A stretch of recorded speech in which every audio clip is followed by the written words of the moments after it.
반갑습니다. 내 가족의 사건처럼 하나하나 최선을 다하는 법무법인 이현입니다. 누구나 법적 문제가 생기면 심적으로나 경제적으로 큰 부담을 갖게 됩니다. 혼자서 해결해 보려 하겠지만 만족스러운 결과를 이끌어내기가 쉽지 않죠.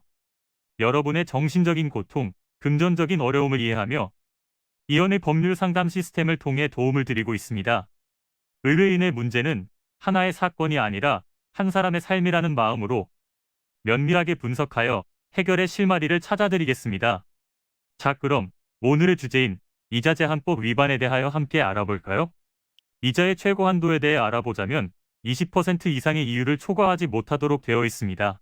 그리하여 계약할 때 20% 이상이 된다면 무효 처리가 가능하게 됩니다. 그러나 대차 원금이 10만 원 미만의 금액이라면 적용되지 않는데요. 만약 이자율을 초과하여 받을 경우 1년 이하의 징역 또는 1,000만 원 이하의 벌금형을 받게 되며 초과 이자를 내게 되었다면 나중에 해당 금액을 다시 돌려달라고 청구할 수 있습니다. 법정 이자율을 초과한 이자를 계속하여 납부했다면 이자 제한법 위반이기 때문에 초과한 부분에 대하여 무효가 됩니다. 이런 경우 부당이득 반환 청구의 소송을 통해 이자를 돌려받아 보실 수 있는데요. 그동안 부당하게 이자를 낸 것에 대해 기본적으로 채무가 입증되어야 합니다.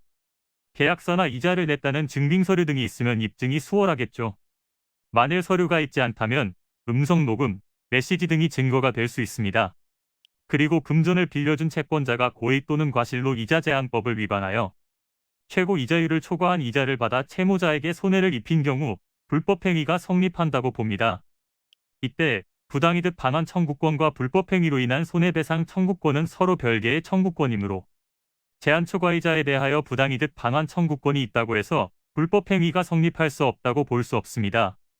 참고로 무등록 대부업자에 대하여는 5년 이하의 징역 또는 5천만 원 이하의 벌금에 제한 초과의 이자를 받은 사람은 3년 이하의 징역 또는 3천만 원 이하의 벌금에 처하도록 하고 있습니다. 만약 계약 당시 법이 개정되기 전 초과 이율에 대해 약정한 계약이 명시되어 있는 계약서라면 인정받을 수 없는 경우도 있어 비법률인이 혼자 판단하기에 상당히 어려운 부분이 있는데요. 이는 간단히 분석될 문제가 아닌 경우들이 대부분이므로 꼭 법률적인 상담을 받아보는 것이 현명하다고 볼 수 있습니다. 그리고 가능한 한 긴 싸움이 되지 않도록 최대한 빠르게 조치를 취하는 것이 좋습니다. 미루면 미룰수록 사건에 대한 난이도가 높아질 수도 있기 때문이지요.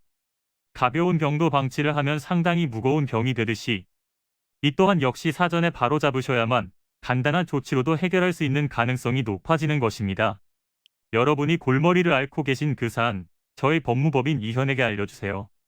이현의 법률 상담 시스템을 통해 든든한 지원군이 되어드리겠습니다. 간혹 변호사가 아닌 사무장 등과 상담하는 줄로 오해하시는 분들이 계시는데 이는 전혀 아니며 저희 법무법인 이현은 변호사와 1대1로 상담이 이루어진다는 점을 다시 한번 꼭 알려드립니다. 저희는 하나의 분야가 아닌 민사, 형사, 가사뿐만 아니라 비송사건 등 모든 것을 추구하고 있는 종합 로펌입니다.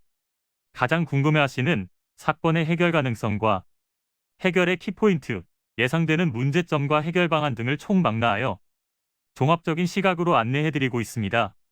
보다 정확한 상담을 위해 전국, 전 지역 상담 접수를 먼저 실시하오니 해당 화면에 보이는 번호로 먼저 연락을 주시면 친절한 안내를 도와드리도록 하겠습니다. 인터넷으로 법무법인 이현을 검색 후 홈페이지를 살펴보시고 와도 좋습니다. 언제나 의뢰인이 처한 상황을 이해하며 그 입장에서 생각하겠습니다. 저희는 법무법인 이현이었습니다. 감사합니다.